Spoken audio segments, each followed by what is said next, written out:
Você quer apoiar o nosso canal e nos ajudar a produzir mais conteúdo para você? É simples, basta você acessar o link da lojinha na descrição sempre que precisar comprar algum produto. Com este simples gesto, você estará nos ajudando muito.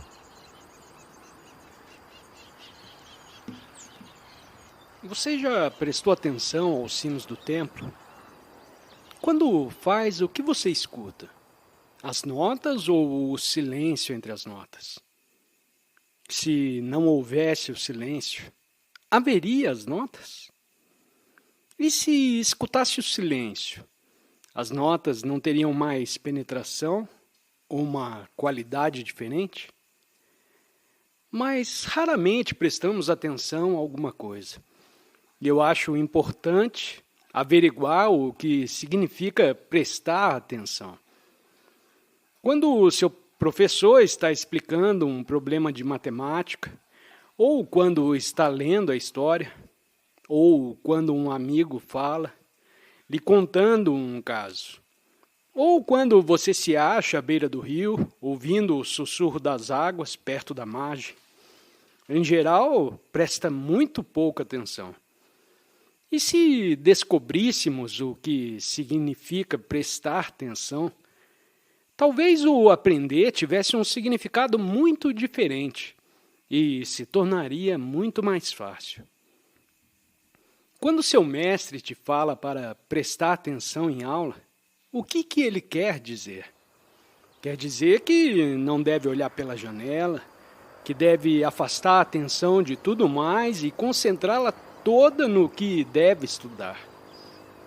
Ou quando você se acha todo absorvido num romance, sua mente está tão concentrada nele que, temporariamente, você perde o interesse por tudo mais.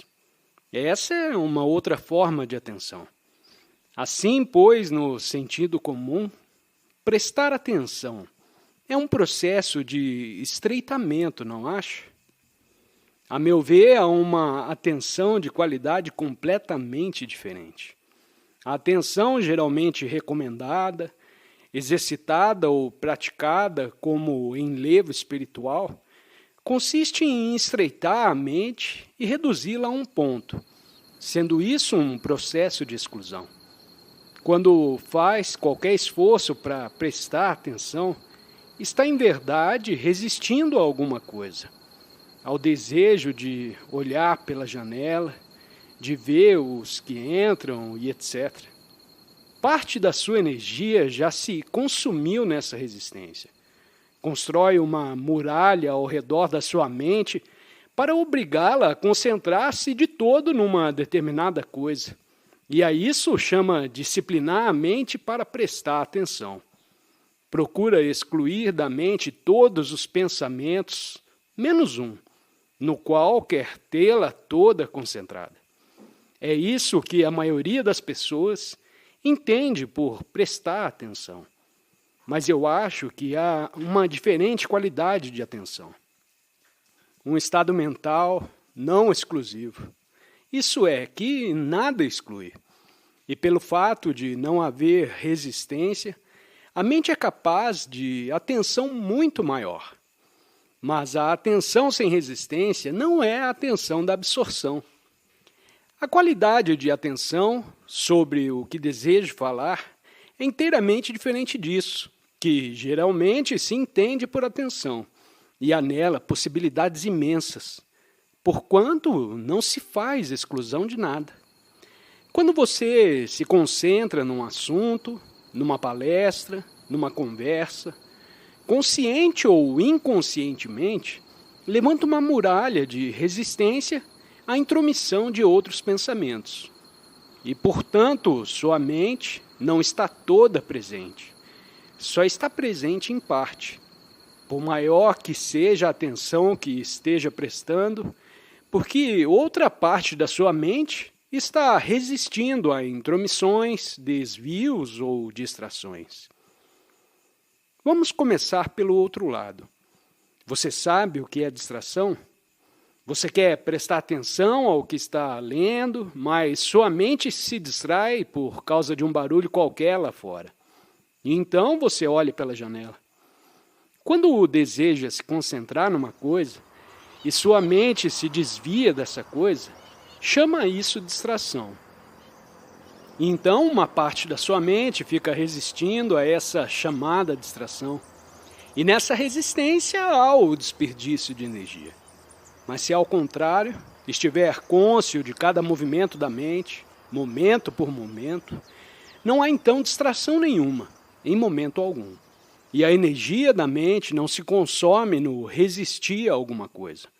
Portanto, importa descobrir o que é atenção. Se escuta tanto o som dos sinos como o silêncio entre as batidas, esse escutar, em seu todo, é atenção. Analogamente, quando alguém fala prestar atenção, significa dar à sua mente não só as palavras, mas também ao silêncio entre as palavras. Se experimentar isso, verá que sua mente pode prestar atenção completa, sem distrações e sem resistência. Quando disciplina sua mente dizendo, não devo olhar pela janela, não devo observar os que entram e eu tenho de prestar atenção, ainda que deseje fazer outra coisa. Isso cria uma divisão de natureza sumamente destrutiva, uma vez que dissipa a energia da mente. Mas se escuta compreensivamente, incluindo tudo, não havendo, pois, divisão nenhuma e, portanto, nenhuma espécie de resistência, verá então que a mente é capaz de prestar atenção completa a qualquer coisa sem esforço algum. Você percebe isso? Está claro para você? Sem dúvida, disciplinar a mente para prestar atenção é provocar sua deterioração, o que, entretanto, não significa deva a mente estar a pular para todos os lados, tal qual um macaco. Mas afora a atenção da absorção, são aqueles dois estados os únicos que conhecemos. Ou procuramos disciplinar, comprimir a mente de tal maneira que ela não possa se desviar, ou simplesmente a deixamos à solta, saltando de uma coisa para outra. Pois bem, o que eu estou descrevendo não é um meio termo entre os dois. Ao contrário, não tem nada em comum, nem com um e nem com o outro. É uma atitude completamente diferente. É estar totalmente desperto, de modo que a mente se conserve atenta a todas as horas, livre do processo de exclusão. Experimente o que estou dizendo e verá com que rapidez sua mente pode aprender. Você pode ouvir uma canção ou um som e deixar sua mente penetrar dele tão completamente que nenhum esforço se faz para aprender.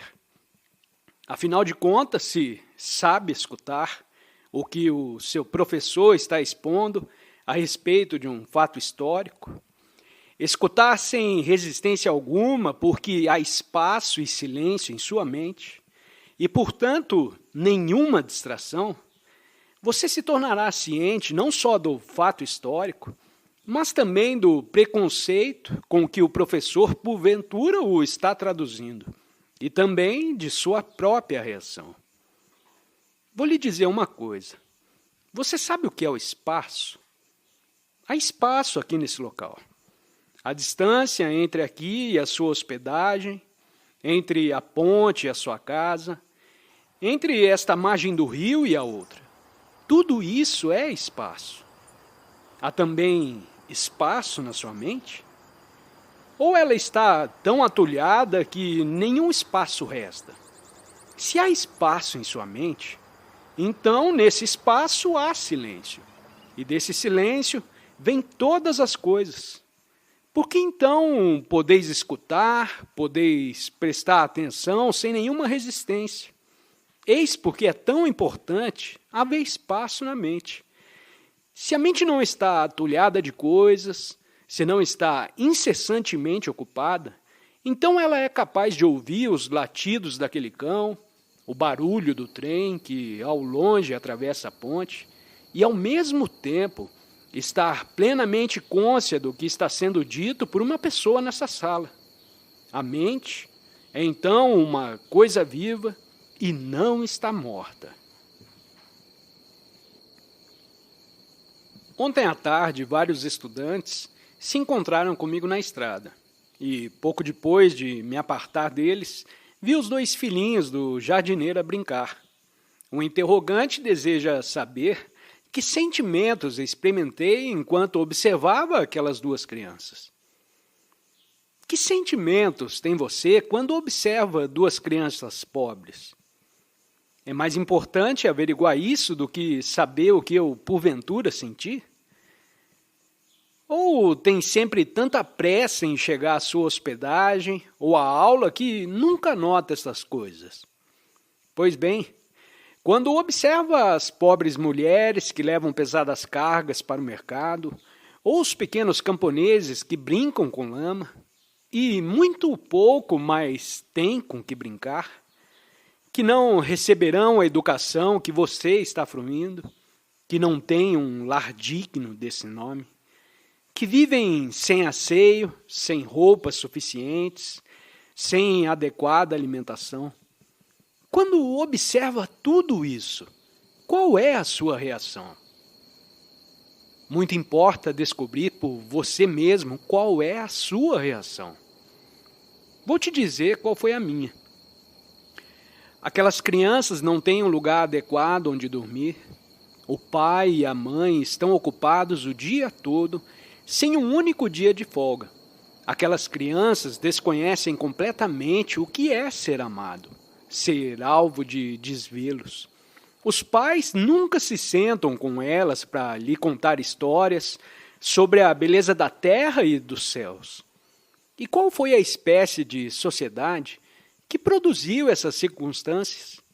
Sociedade em que há pessoas imensamente ricas que têm no mundo tudo o que desejam e, ao mesmo tempo, há meninos e meninas que nada têm. Que espécie de sociedade é essa e como nasceu? Você pode revolucionar ou quebrar o padrão dessa sociedade, mas desse próprio ato de quebrá-lo nasce um novo padrão, que é de novo a mesma coisa em forma diferente. Os comissários com suas câmaras especiais no país, os privilégios, os uniformes e por aí afora. Foi sempre o que aconteceu depois de cada revolução. A francesa, a russa, a chinesa.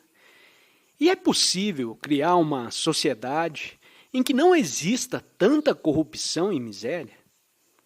Só poderá ser criada quando você e eu, como indivíduos, nos soltarmos do coletivo. Quando estivermos livres da ambição e soubermos o que significa amar. Foi esta, em poucas palavras, a minha reação. Mas você escutou o que eu disse? Pergunta: como pode a mente escutar várias coisas ao mesmo tempo? Resposta: não foi sobre isso que estive falando. Há pessoas capazes de concentrar-se em muitas simultaneamente. É simples questão de treinar a mente. Não me refiro a nada disso. Fala a respeito da mente em que não há resistência, que pode escutar, porque nela há espaço, há o silêncio de onde brota todo o pensamento. Pergunta: por que gostamos de estar desocupados? Resposta: que mal há em estar desocupado? Que mal há em estar sentado e quieto, a ouvir um som longínquo que vai se aproximando pouco a pouco? Ou em ficar na cama numa certa manhã, observando os pássaros numa árvore vizinha, ou uma folha dançar sozinha ao vento, enquanto todas as outras estão quietas. Condenamos a desocupação porque pensamos que é coisa má estar desocupado. Vejamos, pois, o que se entende por desocupação. Se está bem de saúde e, no entanto, fica na cama além de uma certa hora, algumas pessoas vão te chamar de preguiçoso. Se não tem vontade de brincar ou de estudar, por sentir fraqueza ou por outras razões de saúde, a isso também poderão chamar preguiça. Mas o que é realmente desocupação? Quando a mente não está cônscia de suas reações, de seus próprios e sutis movimentos, essa mente é preguiçosa e ignorante. Se não pode passar nos exames, se não leu muitos livros e sabe muito pouco, isso não é ignorância. A verdadeira ignorância é o desconhecimento de si mesmo. É o não perceber como funciona a sua mente. Quais são os seus motivos, suas reações. Identicamente, a preguiça se a mente está a dormir. E a mente da maioria das pessoas está dormindo. A mente delas está narcotizada pelo saber, pelas escrituras, pelos ditos de Sankara ou de outro. Seguem uma filosofia, praticam uma disciplina, e sua mente, que deveria ser rica, plena, transbordante como o rio, se torna estreita, estúpida e cansada. Essa mente é preguiçosa.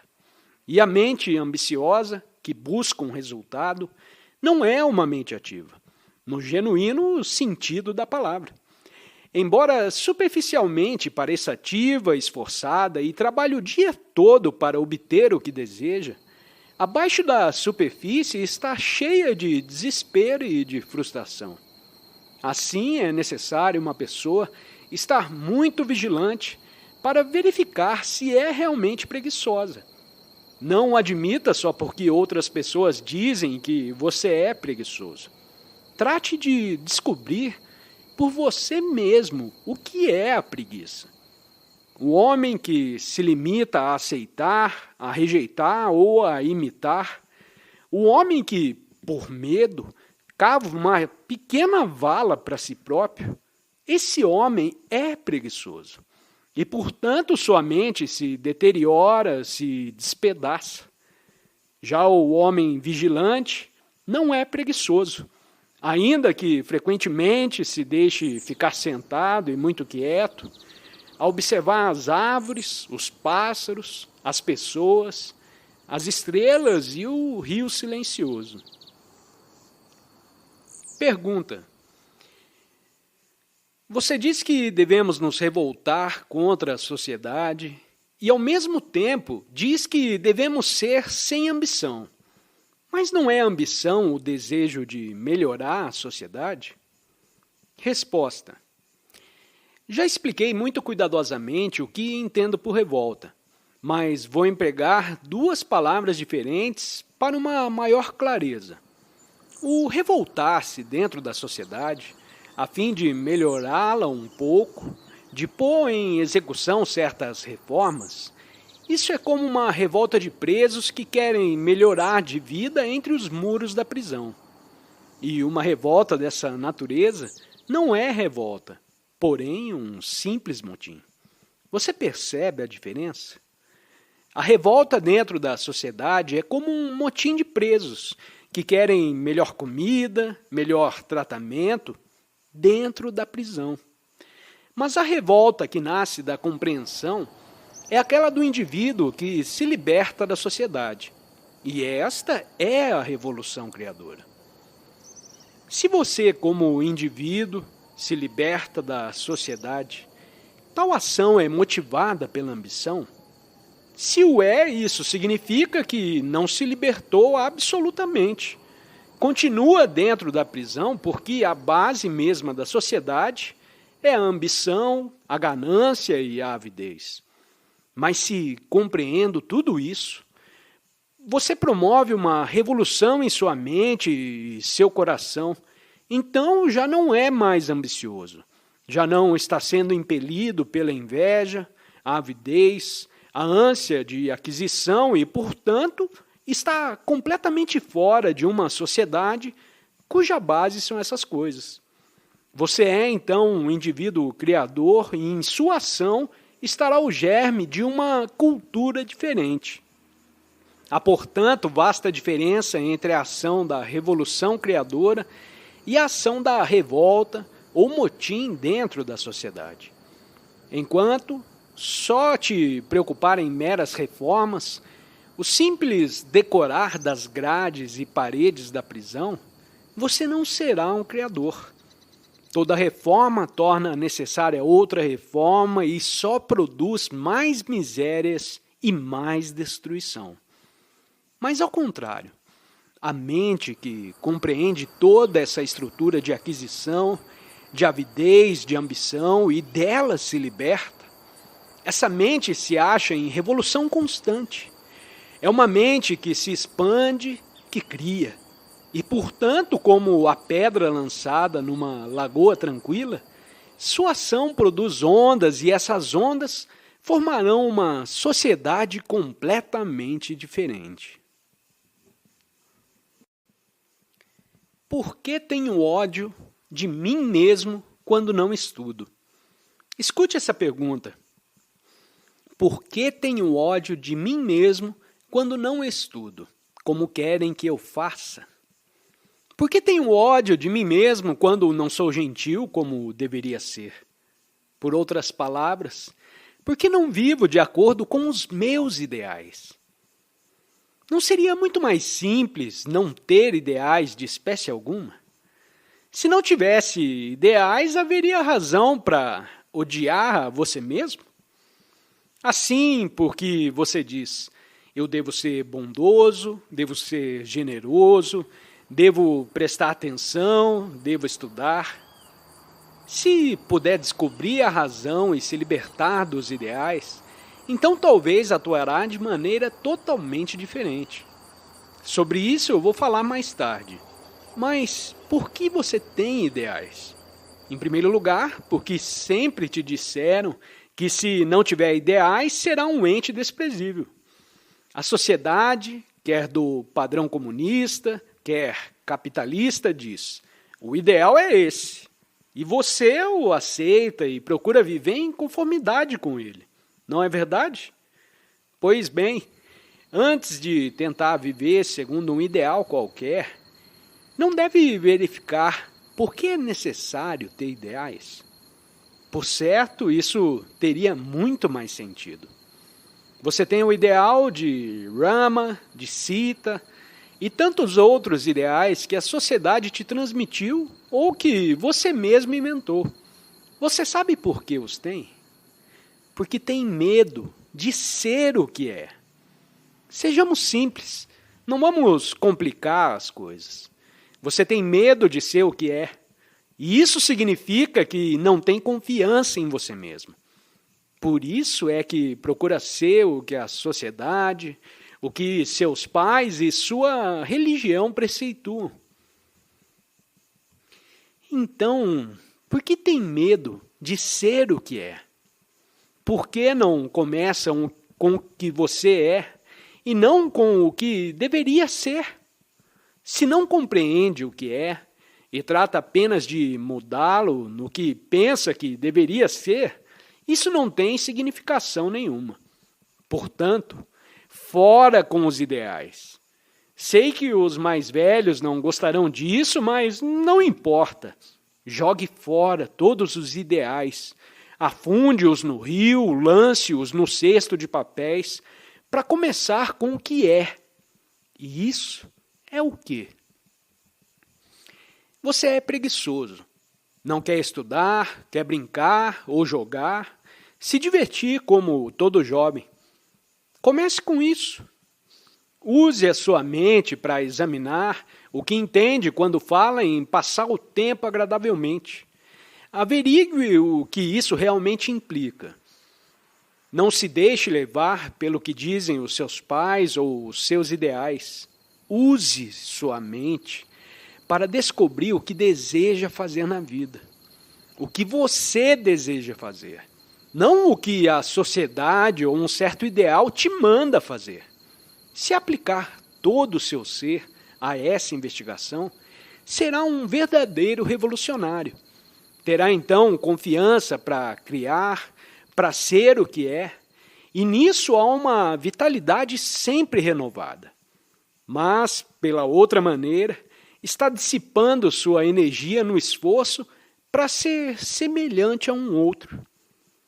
Não vê como é estranho o ter tanto medo de ser o que é? Pois a beleza está em ser o que é. Se você se vê como um preguiçoso, que você é um estúpido, e se compreende a preguiça e olha de frente à estupidez, sem procurar mudá-la noutra coisa, então, nesse estado, encontrará uma extraordinária liberdade, uma grande beleza e vasta inteligência. Pergunta: ainda que possamos criar uma nova sociedade, nos revoltando contra a atual, essa criação de uma nova sociedade não constitui também uma forma de ambição? Resposta: parece que você não escutou o que eu estava dizendo. Quando a mente se revolta dentro do padrão da sociedade, essa revolta se assemelha a um motim dentro de uma prisão, e é apenas uma outra forma de ambição. Mas quando a mente compreende em sua inteireza esse destrutivo processo da atual sociedade, e dele sai, sua ação não é então ambiciosa. Essa ação poderá criar uma nova civilização, uma ordem social melhor, um mundo diferente, mas a mente não está preocupada em criá-la. Seu único interesse é descobrir o que é verdadeiro. O movimento da verdade é que criará um novo mundo, e não a mente que se acha em revolta contra a sociedade.